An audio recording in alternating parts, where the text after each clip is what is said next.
जनता election लड़ेगी। विपक्ष के पास तो ना पैसा है ना और कुछ है, उसका सब कुछ छीन लिया, कंगाल हो चुके हैं। क्यों लगते हैं? वो तो अभी इधर जो है मतलब एक फंड करके जो है चंदा भी अरेंज किए हैं, अच्छा खासा चंदा हुआ है और इससे किसने अरेंज किया? विपक्ष ने कहाँ है ही नहीं उनके पास, सीज कर लिया उनका तो, कहाँ से सीज तो नहीं हुआ है। हो चुका सीज। तो क्या लगता है इस बार मतलब चुनाव जो है ये 400 पार वाला जो मोदी का नारा है वो कामयाब हो जाएगा या फिर जो बदलाव होगा? नहीं, उनका जो है अभी 2 महीने पहले जो थी उनकी जो सीटें जो थी ना, हमारी की जो कैलकुलेशन थी वो 120-21 थी। आज की स्थिति में 176 से लेके 184 आ गई हैं। इससे ज़्यादा खेला नहीं है उनके पास। गवर्नमेंट के पास जो है 176 से लेके 184 से ज़्यादा सीटें नहीं मिलने वाली। कितना ही कर लें। अभी आरएसएस का जो सर्वे आया है पता है आपको, वो खुद ही बता रहे हैं कि 214 उनकी सीटें आ रही हैं और वो मैक्सिमम बता रहे हैं।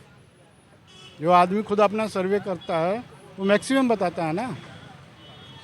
इंडिया टीवी आज तक सबने बताया है कि मतलब जो 375-70 के आसपास आ सकता है। इसमें देखिए बीजेपी ऐसा का है, कितना है? देखिए ऐसा है कि जो पहले जो इलेक्शन होता था वो तिकोणीय होता था या 4 कोणीय होता था। अब तो सीधी फाइट है, नहीं समझे।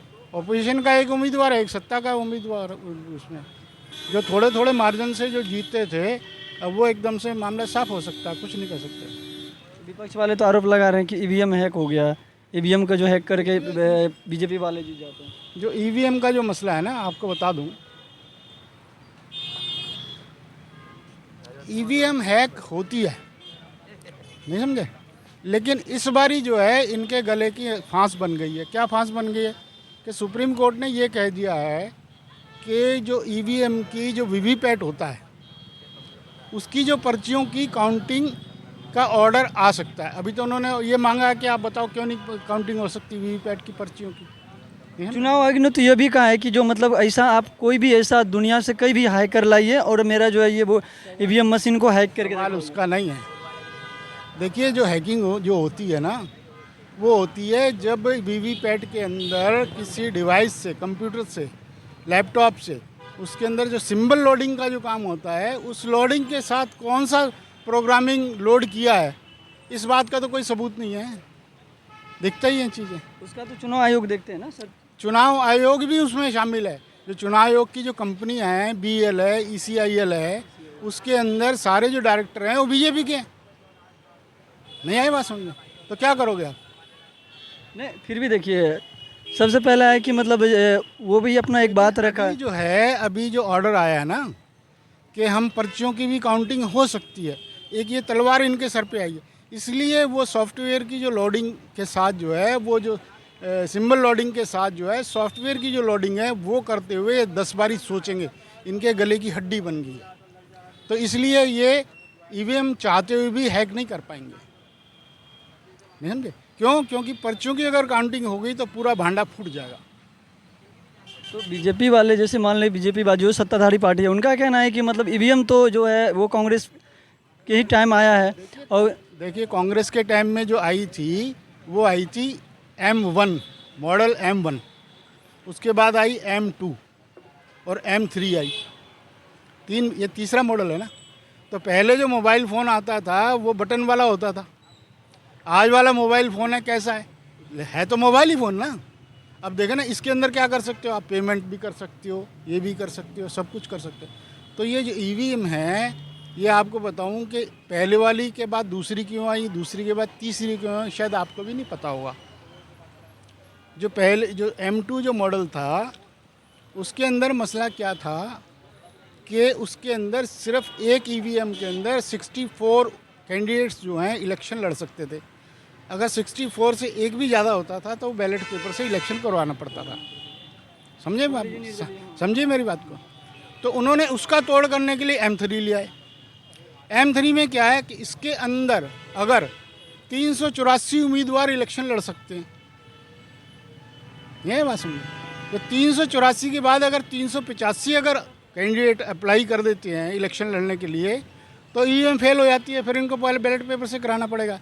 इसलिए वो लेके आए हुए हैं, नहीं समझे। तो जो सरकार है वो अपने आप को बचाने के लिए हर कोशिश करती है।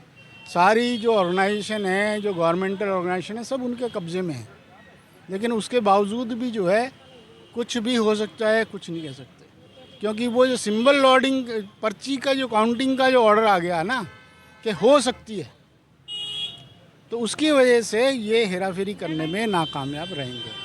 ईवीएम में हेराफेरी तो हो सकती है, उसमें कोई दो राय नहीं, कोई माने या ना माने, नहीं समझे।